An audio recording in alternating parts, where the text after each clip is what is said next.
Thank you, ladies and gentlemen, for checking out Going Deeper. I'm your host, Matt, and I've got a great show planned for you tonight. You'll know my next guest from her appearances on websites such as Digital Playground and Black.com.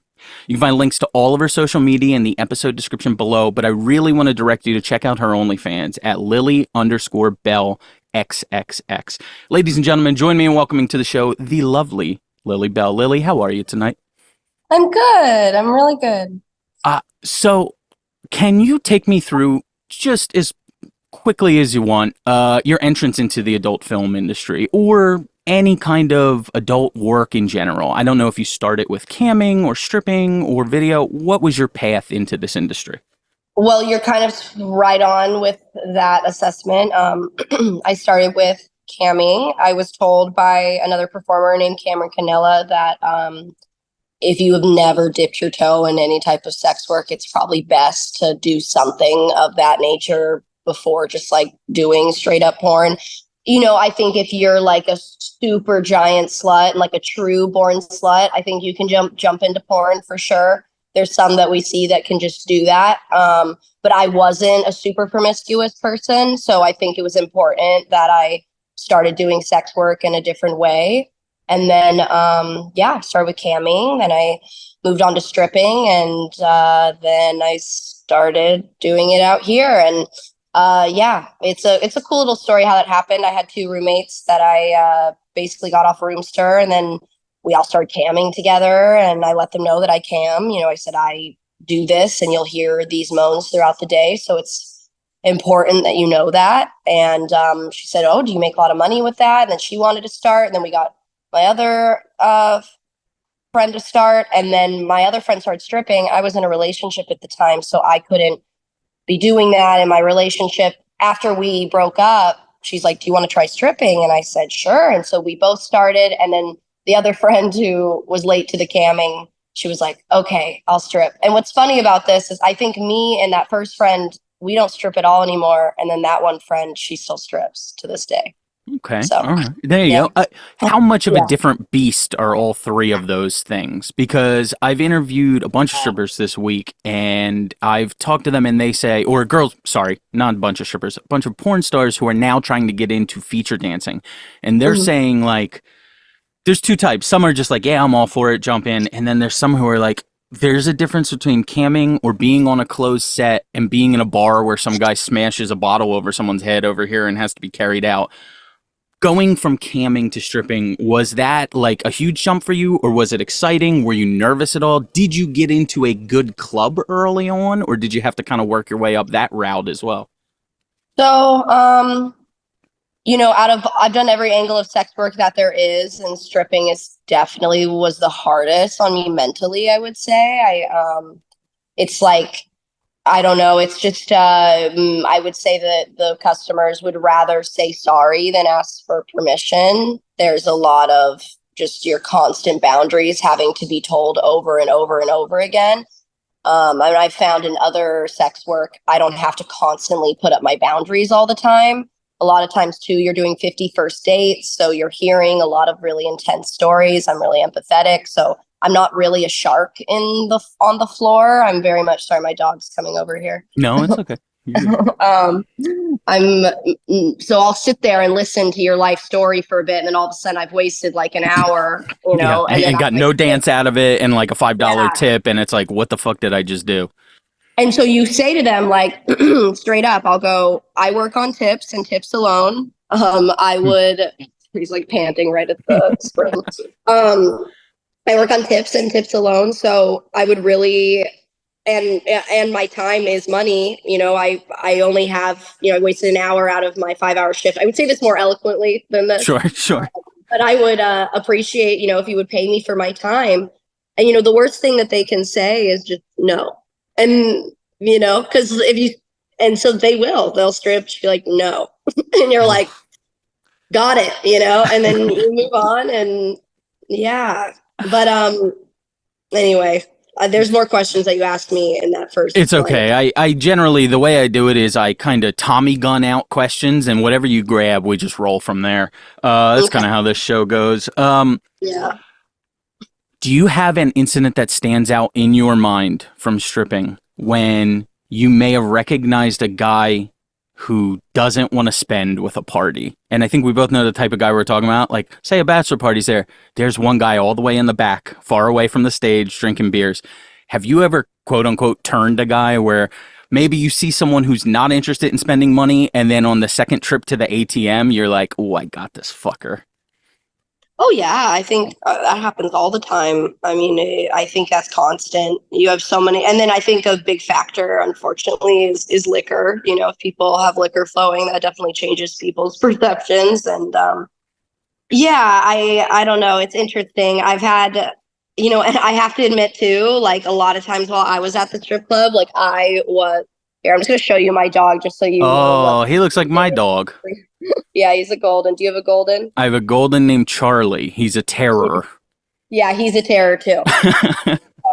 We have that in common. Yeah, but where was I going with that? What was I just about to say? I don't know, Sorry. but if I really wanted to be a scumbag and clickbait this, I would just put Lilly Bell and Dog as the title of a YouTube clip, and we'd be off, like we'd be running. God, let's not do that. Turning a guy who maybe didn't want to spend money at a strip club. Yes, Do you have yes. do you have a method to start convincing? Is it not in a negative way? Is it a hassling thing? Is it? I mean, you're just sitting here by yourself. Why don't we just go for Yeah, it? definitely. I think as time went on, I got more aggressive. I think you also have to feel out everybody's personality. Like some people are way more timid. Some people don't want to do that. Like my friend, she would always go after couples, and like I never went after couples. Like I always felt that there was a very awkward sense sometimes, like they're like maybe the girl didn't want to be there and the guy did, and so then we're in the back room and I can just sense that. And you know, I always go to the female first. That's something I always do. You always make the female feel comfortable first. I always want to make sure that like I'm catering to that if that is happening. But then I can tell sometimes that like she doesn't want that or want to be there, and I'm just like, oh, this is really awkward. But most of the guys that are in the strip club usually are there because they want to be there. Like I'm going to be honest, with bachelor parties, that's not something I normally would attack. I wouldn't go for a party. A lot of bachelor guys are there to spend money at the rack.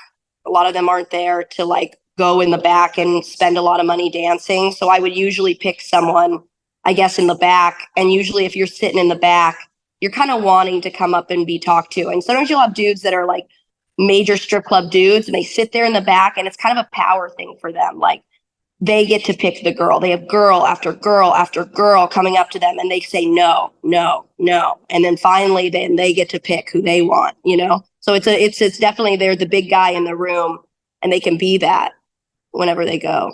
Right, right.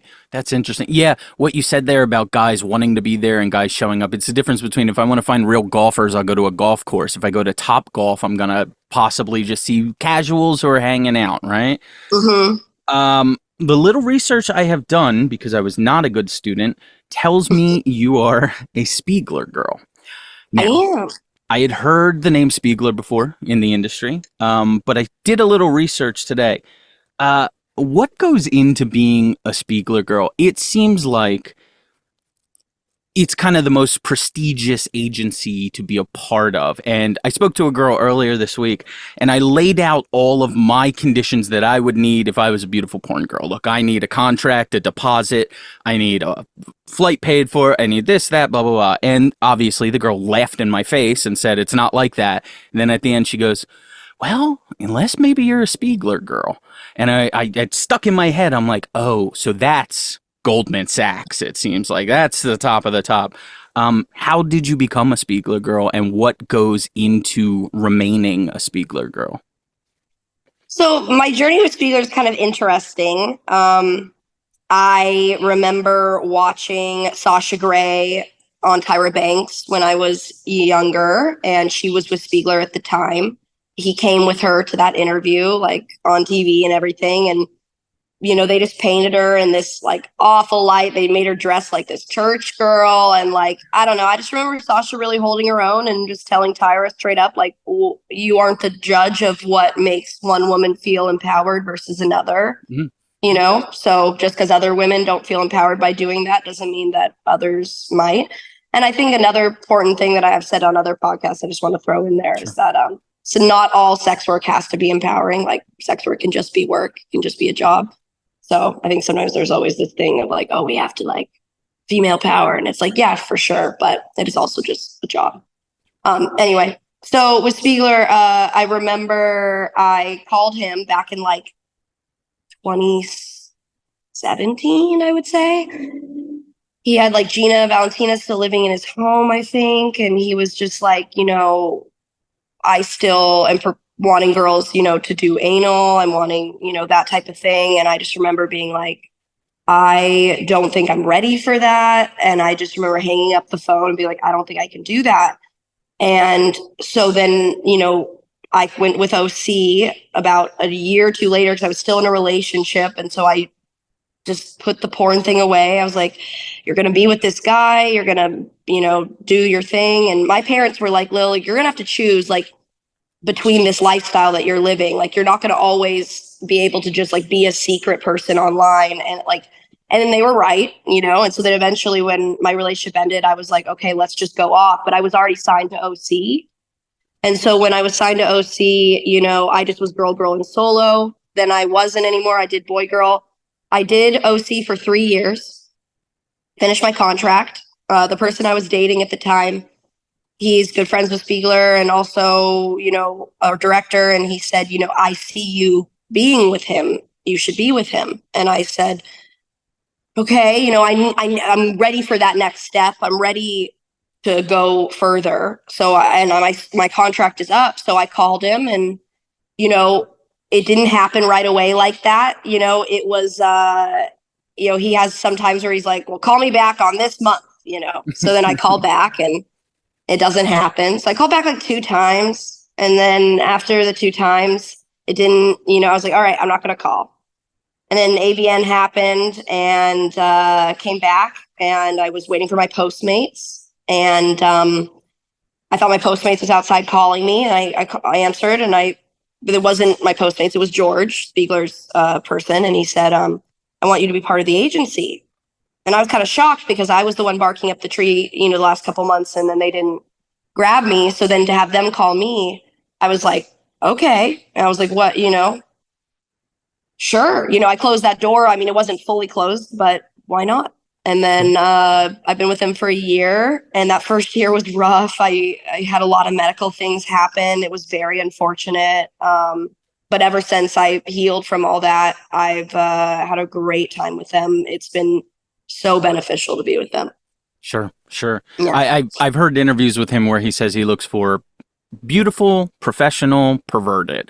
So it seems like maybe you had the first two and we were just waiting on you getting a little more. You should have picked up the phone and been like, hey, George, sorry, I'm about to fuck the pizza guy. If you just give me a sec, I'll get back to you, blah, blah, blah. Like, Yeah. throw it out there. But I'm glad I was not perverted yet. So I think it was best that I didn't go with Spiegler right away. I think that things happen for a reason. I got flooded the fuck out when I started coming out here to LA. So like, that just like that journey for me really happened within OC. And then I think when I was ready to go to Spiegler, it really was time.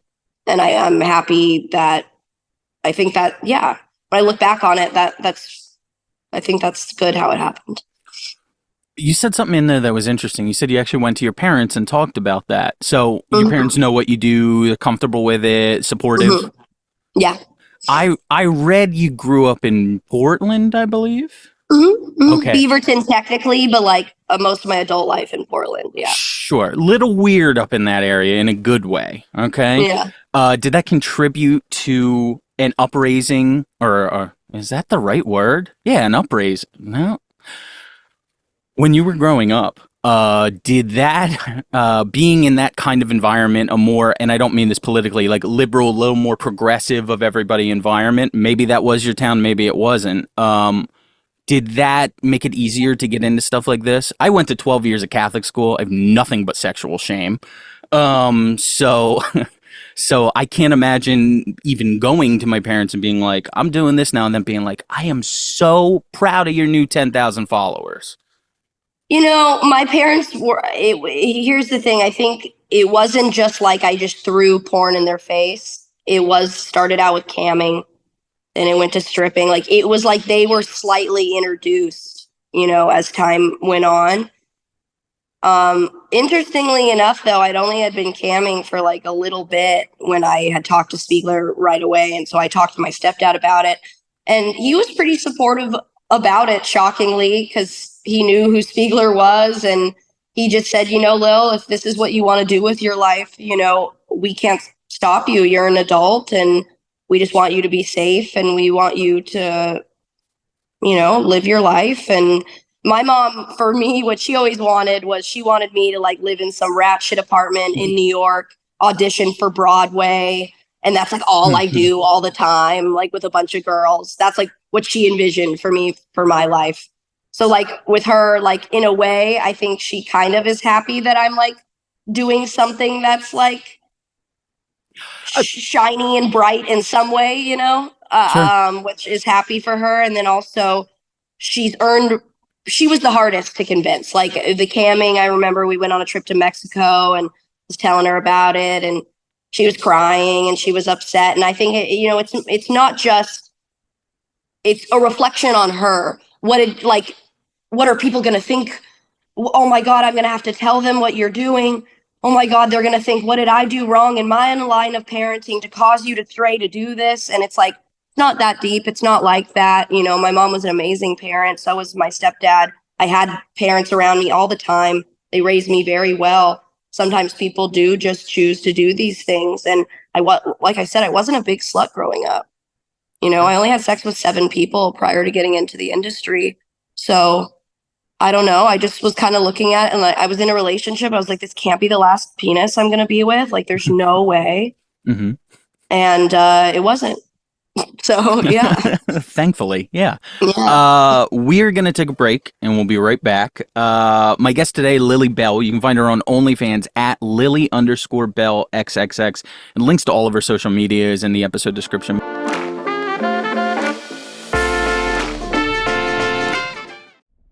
Do you have that gotta finish feeling that just won't quit? Would Mistress be disappointed in the seed you've spilled? Now might be the time to try Guntrax. Guntrax, the first clinically tested YWF2 ejaculate inhibitor, allows mommy's pay pigs to pound all day without the complications of post-nut clarity. Side effects include loss of income, loss of home, loss of family, backed up prostate, homicidal rage, and dry basketball shorts. So if you're a quick shooter with a family that you're ready to ignore, talk to your doctor and see if Guntrax is right for you. Guntrax. Keep it in all night and get back to gooning for a goddess. Brought to you by YourWorstFriend.com.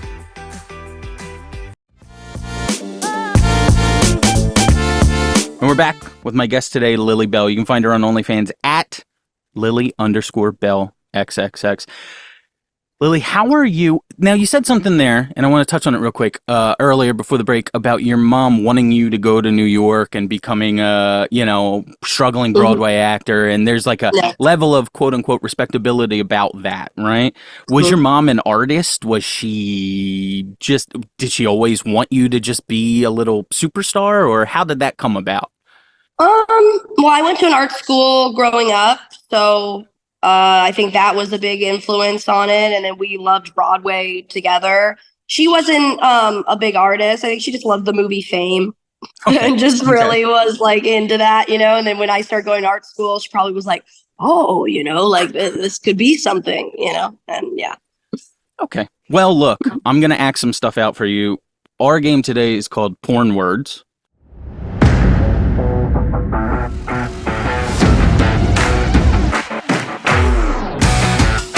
I'm going to give you 10 words. I'm going to act them out for you. I can't say the word at all in the answer. You can pass at any time, and if there's still time on the clock, we'll go back and check the ones you missed. Okay. Because you're a world-famous porn star, I'm putting 69 seconds on the clock, and you'll have 10 seconds or 10 questions to answer. Right. These are all porn-related categories. Okay. So anything I'm doing here, it's not going to be, Blue Jay. It's going to be something related. So I'm going to put the time on the clock. And I'm going to begin now. What's this? Fisting. Okay, number 2, oral sex on a guy. What am I supposed to say to that? You could say anything. I'll tell you if you're right or wrong. Oh, fellatio? No, keep going. Head? No. Blowjobs? There you go. Number 3, Okay. a kink or fetish. No, I fucked it up. Nope, I fucked it up. You get a point for that. It was fetish. Number Oh. 4, brand new to the industry. New girl? No, type of category, brand new to the industry. New blood, new starlet, new. Nope, easier than all that. Not young, not teen, brand new. New bile, barely legal. I don't Nope. know. Skip. Next one. I just drank a whole bunch of water. Now I have to. Pee. There you go. Number 6. I'm a woman. I just drank a bunch of water. This came out of me. I don't know if this is pee. Squirt. Okay, 7. Taking money from somebody. Taking money in the industry. Hustling them. No, it's a type. Tell me. Dominatrix. No. Oh. Time's up. Time is up. Okay. Damn. Findom. Oh, that I wouldn't have gotten that. Okay. For a tiebreaker, because I'm gonna have people compete against each other. Okay. According to IAFD.com, okay, the Internet Adult Film Database.com. Yeah. How many, and then just for the audience so they know this probably doesn't count like OnlyFans collaborations or this and that. We're just going off this number. For the tiebreaker, how many male performers have you worked with? And I will be packaging this and sending it to your religious leader back home, whoever that may be. So. Oh God. I would say like 60 something. Should we say 69? 91. Wow. Yeah, you're 9 away from triple digits. That's pretty solid. And that's not even counting. Nope. Like, I don't know if they catch everybody. Like, because I've already fucked a couple people that they might not like. I fucked someone in Miami where a scene's not out yet that I've never had sex with. So then that's 92. Sure. Oh yeah, that's true. We're not doing this as a total body count. I think I'm over thing. At 100. Well, as far as male performers, I think I might, because I fucked a few new people with scenes that haven't been out yet. So I think I might be almost at 100 now. That's solid. That's solid. Because that's the thing with male talent that's interesting is sometimes you start getting repeat people, but if you're traveling. Sure. These only count people individually. So one name might count for 3, 4. Doesn't matter. Yeah. Your own content, your own OnlyFans, your own, however you sell content, which again, links to everything in the episode description. What type of content do you like to produce for yourself? Well, what sells for me is me having sex a lot of times with someone that has a very large penis that is usually a different skin color than me. I'm trying to find a politically correct way to say that. Well, let me pause you on the politically correct, because I've talked to some other girls. I've talked to black performers, white performers. I've talked to whatever. People don't like sometimes terms like interracial or BBC or anything like that. And I've spoken to male black performers who just say, like, I don't give a shit whatsoever. Yeah, they don't really care. Do you get caught up in any of that, or is there an understanding that like this is a progressive industry in general, and just if we use terminology, it's for a different reason? Maybe not. Maybe that's not how they feel. I don't know. I come from a very politically correct part of the world. I'm from Portland, so like I have a special needs sister. I have a gay father. I will never say things like, I come out here, people say the word retarded all the time. I would get in so much trouble back home in my household if I said something like that. Like, you can't, but I also grew up around a different environment, and then also having a gay dad, I would never say that's so gay. So it's just interesting, like, that type of upbringing. So, also I am an activist. So like, I definitely wouldn't ever use like any race play. Like and I remember, I will admit, on the beginning days of Sex Panther, I would have guys that would call me that would do race play.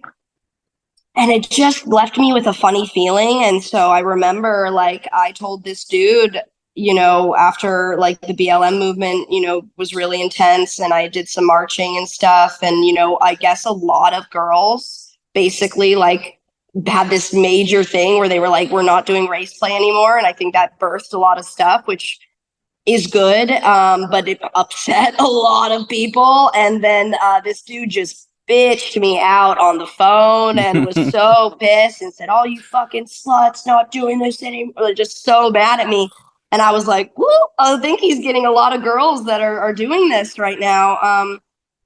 But it's just like, yeah, I would never participate in it. I would listen to it. And I don't know. It's just interesting. Also, I never knew that it was such a big thing. Like, prior to getting in the industry, I didn't know that there were white guys that fantasized about black men like that. Like, I didn't realize that that was even a thing. Right. So it just was kind of a shock to me. Yeah. Yeah, it's an odd thing because, again, I have spoken to black performers before, and some of them are what I would expect, like race play, fuck out of here. No, like I'll start swinging on you if you want some race play, and that's fine. Yeah. Anyone can do. My opinion on sex in general is just that anyone can do whatever they want to do as long as there's no kids or dogs in the room. No offense to the golden in there. That's not my business. I don't care. Stay out of it. But it's weird because it's not weird. It's just whatever.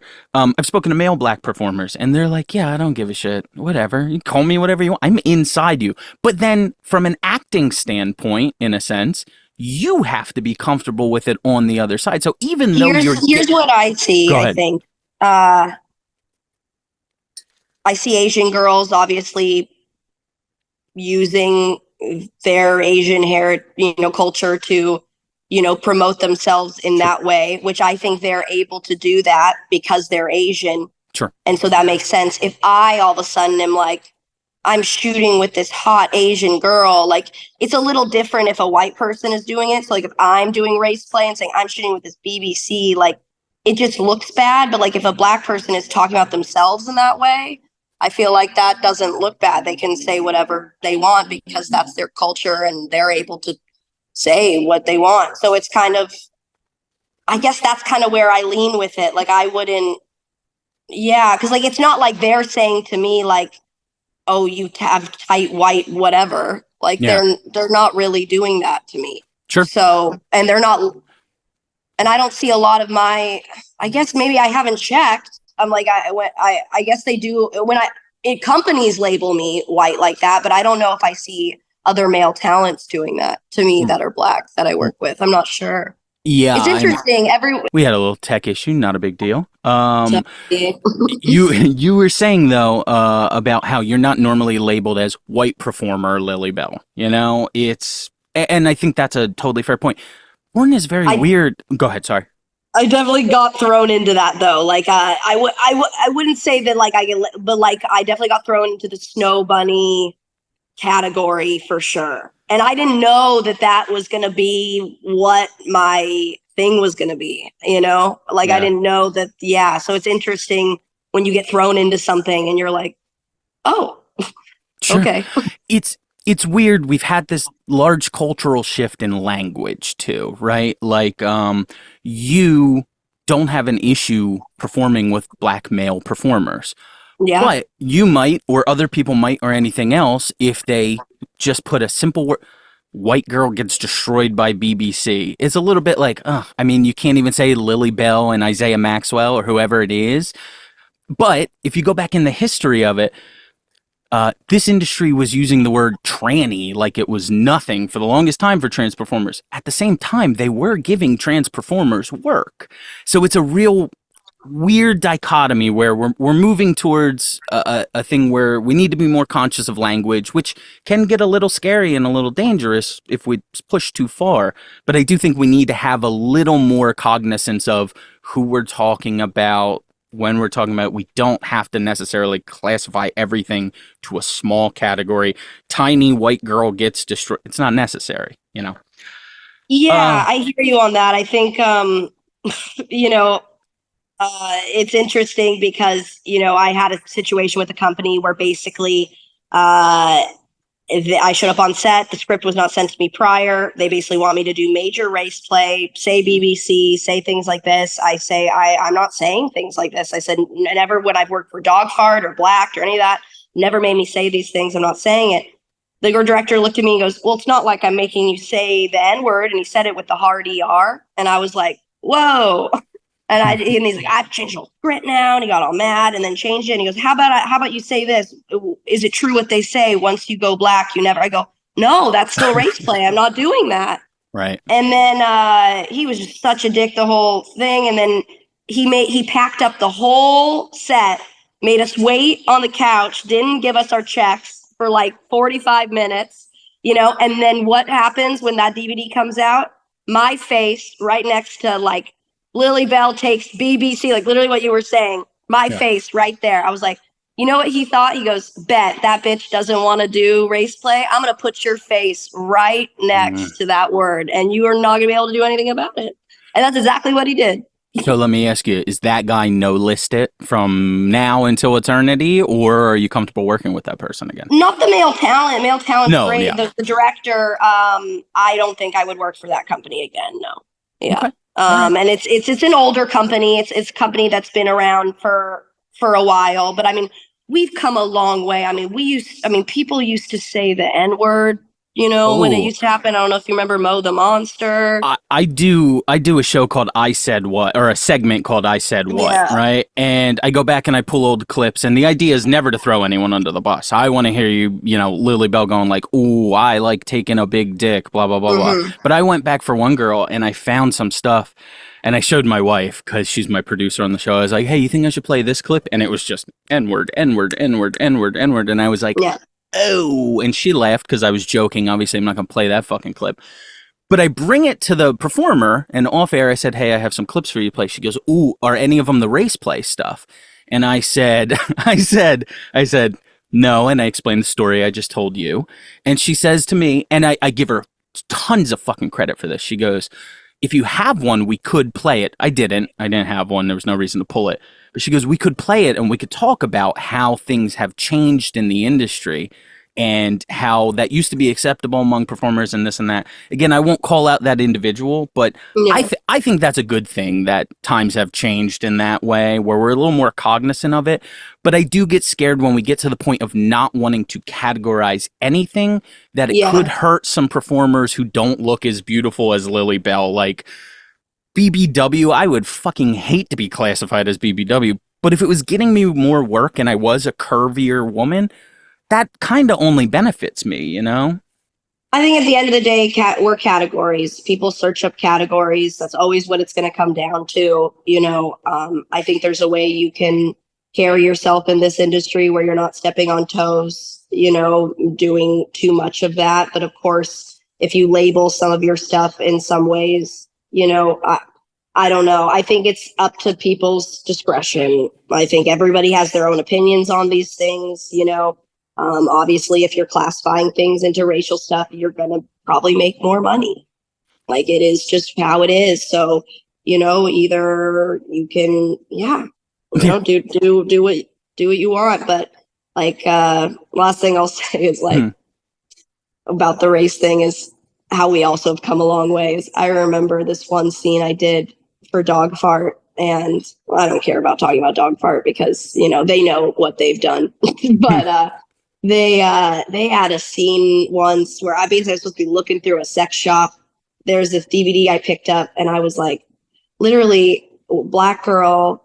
There's Confederate flags all over the back of the thing, tons of white dudes, like and I'm just like, you guys probably should put this one in the back. I'm like, this one is wild. Like, I'm like, I cannot believe that shit like this was made and like it was super normal.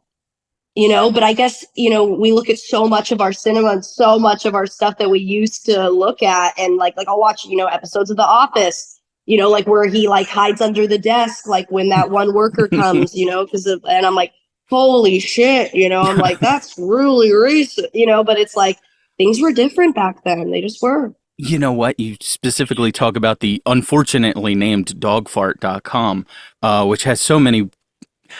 I'll be honest with you. One of their umbrella or one of the sites underneath their umbrella was cumbang.com. And that was, I think, the worst offender for everything you're talking about here.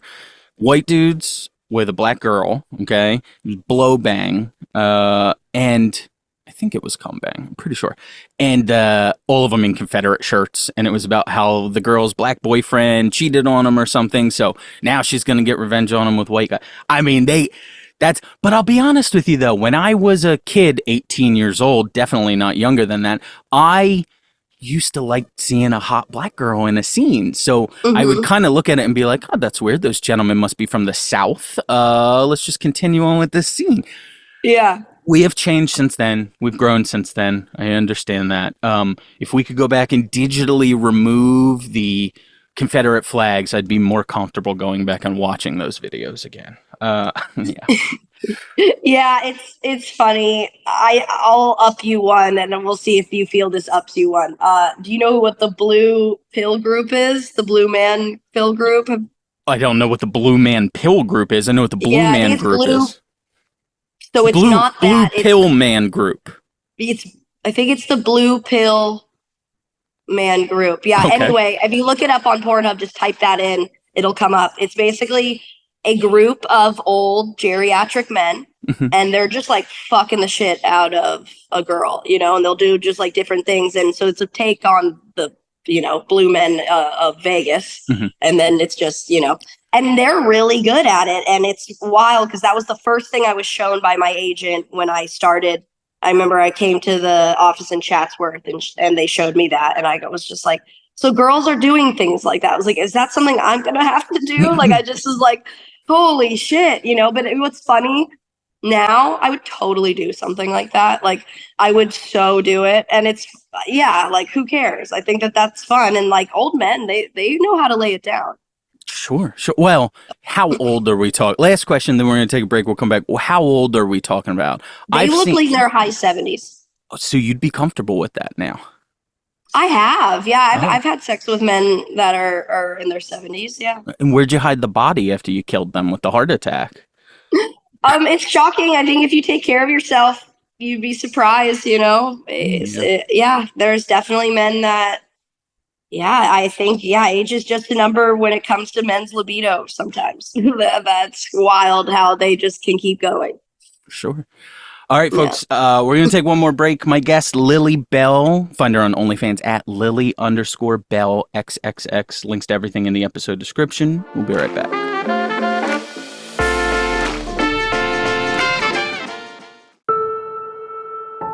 When the world tells you to go away, stop, leave, go. Don't. Instead, just come.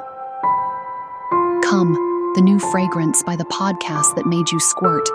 Available now at yourworstfriend.com. Come here, come there, come anywhere. Just come.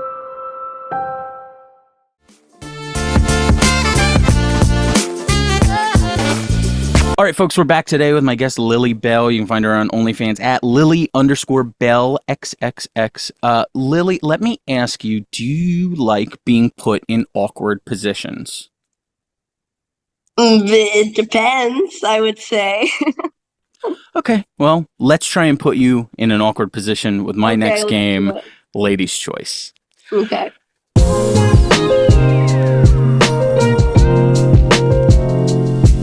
Ladies' Choice is a game where you, the world-famous porn star, get to build your own celebrity fantasy gangbang. Okay? There's a catch. You don't actually get to pick the individuals. I'm going to spin these wheels, which you can't see, but the folks at home are seeing the wheels spinning currently. Oh, wow, those wheels are so cool. The graphics are awesome. Yeah. Anyway, the wheels are going to determine who will be participants in your Ladies' Choice gangbang. There's an athlete wheel, an actor wheel, and the third wheel is just kind of a guy. Your job while building this gangbang is to tell me who goes where.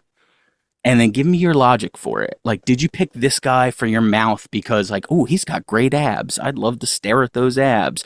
Or did you pick this guy for your ass because maybe, like, he seems like a small dick loser. Like, I wouldn't have to worry about that. Can I give you your participants in Are you going to guide me with each, like, one so I don't get lost? Oh, you won't get lost. You'll be totally right. fine. Yeah. Okay. All right, let's play Ladies' Choice. Let's play Ladies' Choice.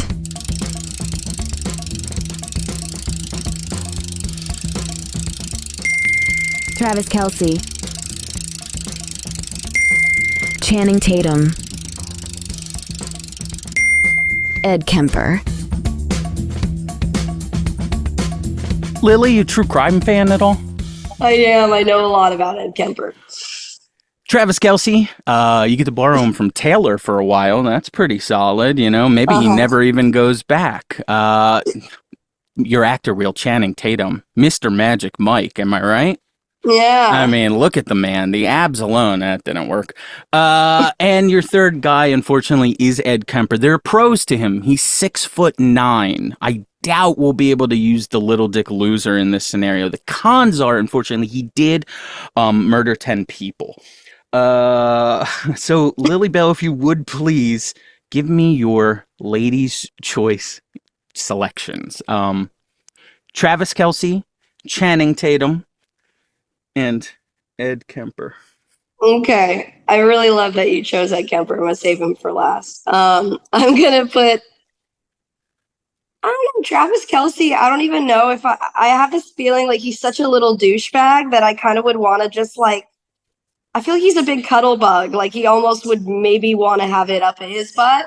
And like, so I was thinking I'd give him my ass, but then I thought he probably maybe wants it up his, you know, you never know. I would probably, if anything, I think we would share buttholes together. Okay, fair. I would say that because I'm definitely saving my vagina for Channing because I have had a huge crush on him. I love him a lot. Like he's a big celebrity crush of mine. Sure. Love Magic Mike, Step Up.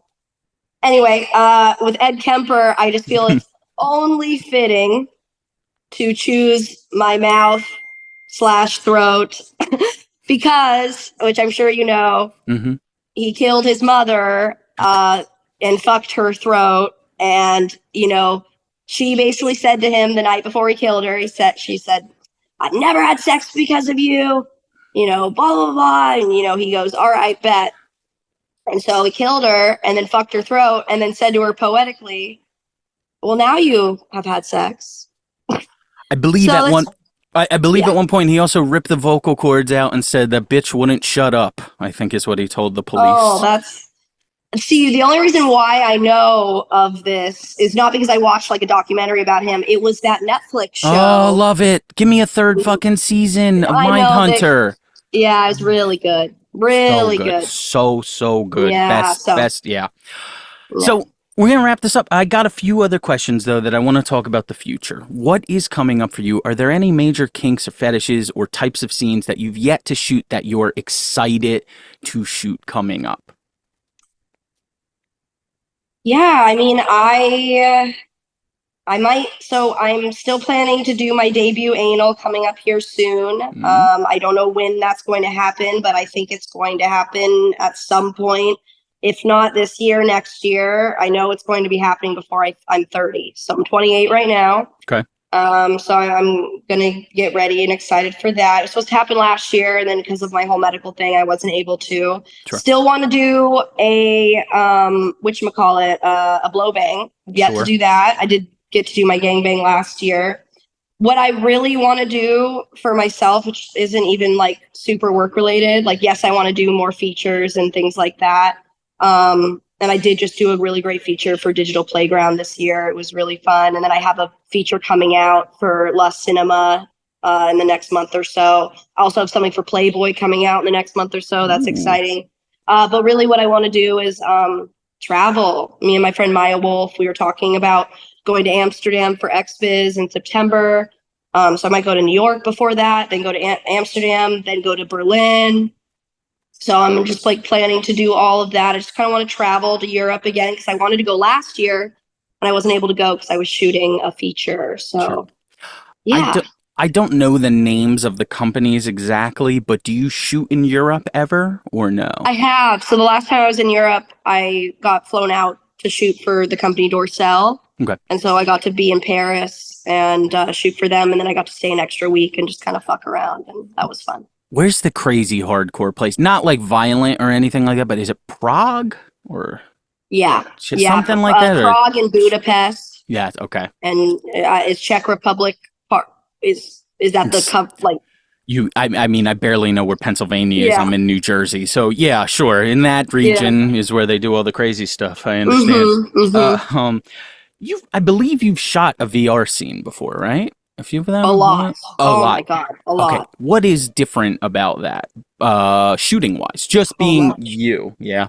It seems like, So much. is it a Yeah. hassle to you? You almost look like, oh, it's exhausting. Really? Yeah, it's exhausting. I'm not the biggest fan of shooting VR. Yes, I like shooting it because aesthetically for my fans, it's a lot of people love jerking off to VR. I've dated a few guys that love jerking off to VR. Yeah, so it's just I I definitely like it for that reason because I like pleasing my fans. But as far as like my pleasure goes, it's very robotic for us. You know, the guy cannot talk to me. He cannot really touch me or move that much, or else the camera will move. You know, I have to make sure that I'm not covering penetration. So a lot of times I can't rub myself.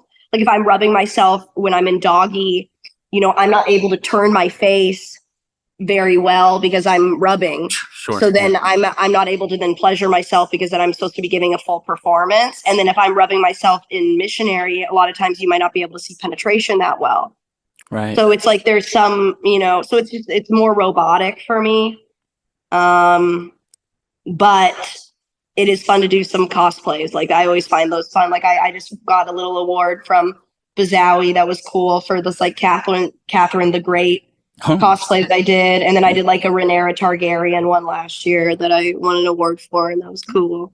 Oh, very cool. So your Digital Underground, the 4-episode feature, Cards on the Table, it's been a massive hit, and I believe the fourth and final episode is out now if people want to check that out. Do you like the acting aspect of porn? Do I you do. like do you like it to the point that it would same money, same prestige level of website, one is more gonzo, one is acting, would you pick the acting over the other one or no? Well, so here's the thing. I mean, it depends. Like each company's different. You know, for Lust Cinema, when the acting is very real throughout the whole movie. It's not porno acting. So when the sex happens, it's very much like it's part of the story. It's kind of like you're watching an HBO show and then the sex happens. But instead of you just seeing like 10, 15 seconds of softcore, now you're actually getting to see like 15 to 25 minutes of real sex. And then the story just continues seamlessly, you know, Yeah. to the next scene, which I really love. You know, with Digital Playground, it's a little more choppy. It's a little bit more like a regular sex feature where like the acting doesn't really matter as much. Yes, it's a factor, but the sex scenes are really what matters. And they're way more gonzo-y. Like I bring a lot of gonzo factor to my feature sex scenes. I definitely, but like with Lust Cinema, I don't. Like I definitely am more like loving and passionate, and where like the sex scene that's going to come out for this Lust Cinema feature, it's way more like me and Nathan are having sex at home. It's like you're really seeing us have sex. We're not opening up to camera. We're literally not aware of a camera. Like in feature films, I'm very aware of the camera, but with Lust, I don't have to be, which is, you know, really great.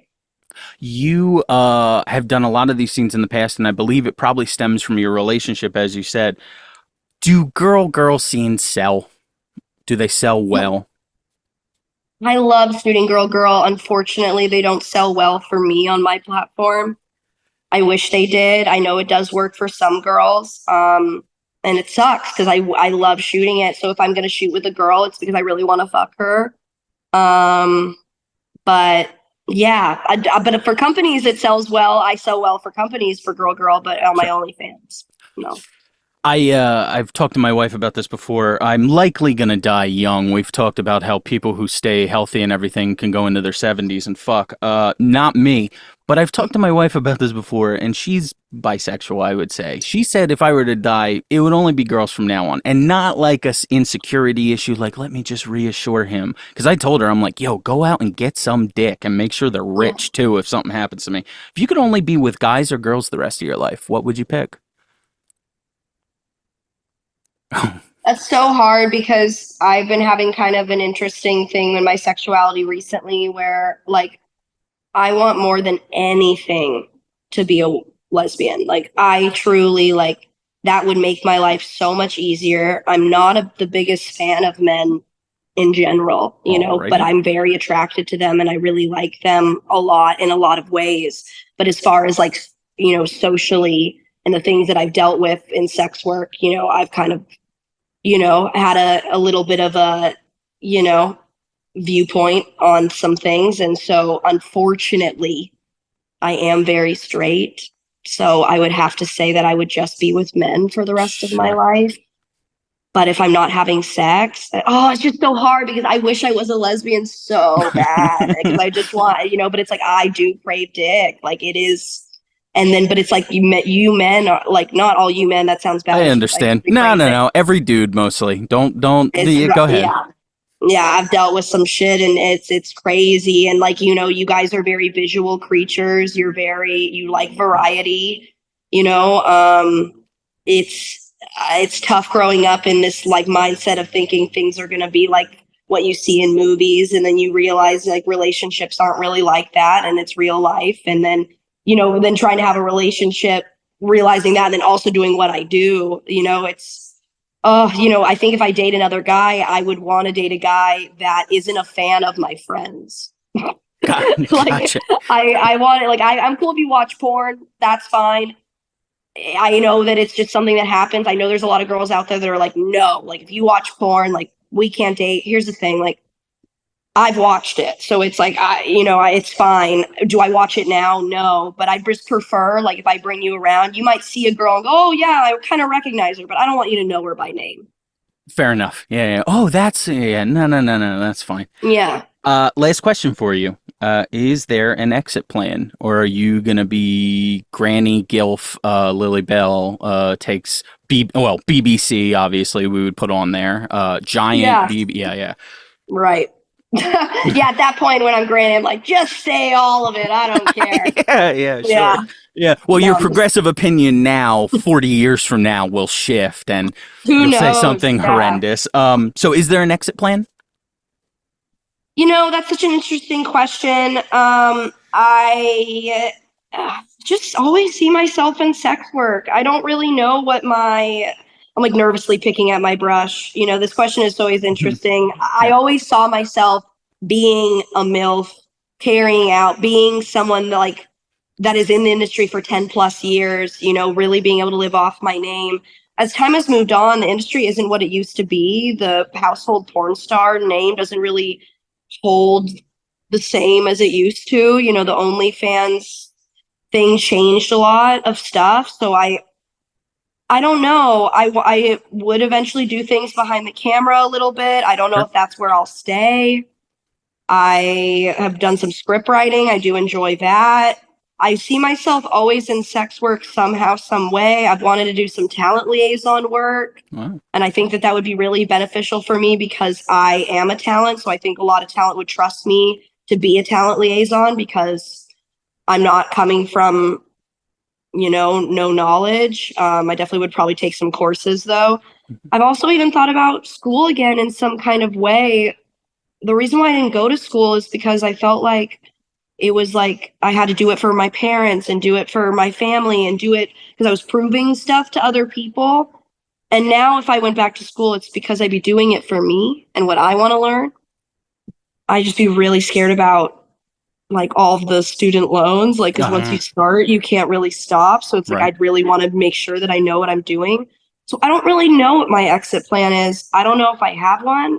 I guess I just trust that whatever happens to me happens. And I've been so successful so far. So I just kind of am going to trust that success will follow me as it has so far.